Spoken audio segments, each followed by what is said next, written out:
UltraTech का 1800 करोड़ का दाव, क्या ये सही जाएगा? Let's break it down.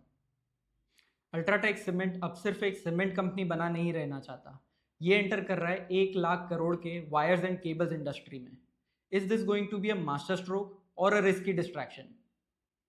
Before talking about this growing wires and cables industry, let's talk about the bigger picture first. Ultratech Cement is part of the Aditya Birla Group, जो India के सबसे बड़े बिजनेस एम्पायर्स में से एक है। ये cement, metals, retail, finance सभी में है और अब उतर चुके हैं पेंट्स में and now entering wires and cables also. UltraTech cement ये पूरे बिजनेस एम्पायर का एक इंटीग्रल पार्ट है।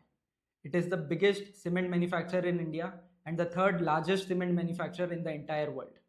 But construction सिर्फ सीमेंट से नहीं होता. You also require TMT bars, steel, waterproofing, paints and also wires and cables. Construction में wires and cables industry last 5 years से almost 13% CAGR से grow कर रही है and it is expected to continue doing that क्योंकि इसको tailwinds है government के स्मार्ट सिटीज इनिशिएटिव की, इंफ्रा स्पेंडिंग की, और it is also expected that bye 2030 60 crore लोग सिटीज़ में रहेंगे। तो जब इतने सारे घर बनने वाले हैं सिटीज़ में और इंफ्रा बूस्ट होने वाला है तो वायर्स एंड केबल्स की डेफिनेटली नीड पड़ेगी। वायर्स एंड केबल्स इंडस्ट्री जो अभी 1 लाख करोड़ का मार्केट है वो 13% से ग्रो कर रही है, मतलब ये अभी भी एक छोटी इंडस्ट्री है। इसमें एग्जिस्टिंग प्लेयर्स है पॉलीकैब जिसका 35% मार्केट शेयर है एंड इसके अलावा केईआई इंडस्ट्रीज एंड हैवेल्स। तो अगर कोई बड़ा प्लेयर जिसके पॉकेट्स बड़े हैं लाइक अल्ट्राटेक वो इस इंडस्ट्री में उतरता है एंड उसका एग्जीक्यूशन राइट होता है तो it can create a big market share in this industry. As compare to its existing cement business, wires and cable business में मार्जिन्स कम हैं, बट अल्ट्राटेक को 2 फैक्टर्स है जो हेल्प कर सकते हैं। One is cross selling and brand image. जो प्लेयर्स बाय करते हैं सीमेंट वो ही बाय करेंगे wires and cables. On top of that UltraTech का बहुत अच्छा ब्रांड इमेज है कंस्ट्रक्शन बिजनेस में। The second one is raw material में एज। बिरला की ग्रुप कंपनी है हिंडाल्को जो प्रोड्यूस करती है एल्यूमिनियम एंड कॉपर। यही रॉ मटेरियल्स है जो वायर्स एंड केबल्स इंडस्ट्री में भी नीडेड होते हैं।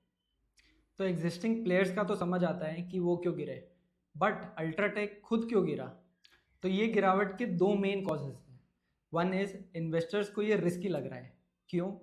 क्योंकि बाकी बड़ी कंपनीज जैसे पेटीएम और अडानी डिसइन्वेस्टमेंट्स कर रही है रैदर देन डाइवर्सिफिकेशन, ताकि वो अपने कोर बिजनेस पे फोकस कर पाए।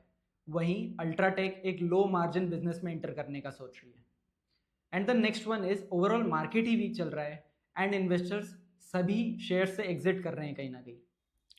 जो ये कंपनीज में इन्वेस्टेड है उन्हें देखना पड़ेगा 2 टाइम होराइजन पे। कमिंग 2 ईयर्स में अल्ट्राटेक का प्लांट सेटअप होगा भरूच गुजरात में।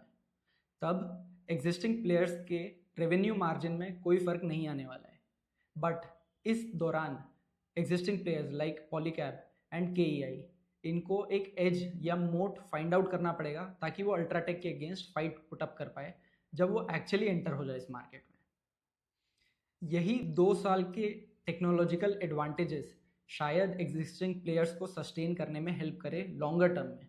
नहीं तो अल्ट्राटेक के पास क्लियर एडवांटेज है क्योंकि उसके पास डीपर पॉकेट्स हैं। अगले कुछ महीने ये सारे स्टॉक प्राइसेस वॉलेटाइल रहने वाले हैं, तो सोच समझ के इन्वेस्ट करना, बट बिना सोचे अपने इन्वेस्टर फ्रेंड्स को ये वीडियो शेयर करो।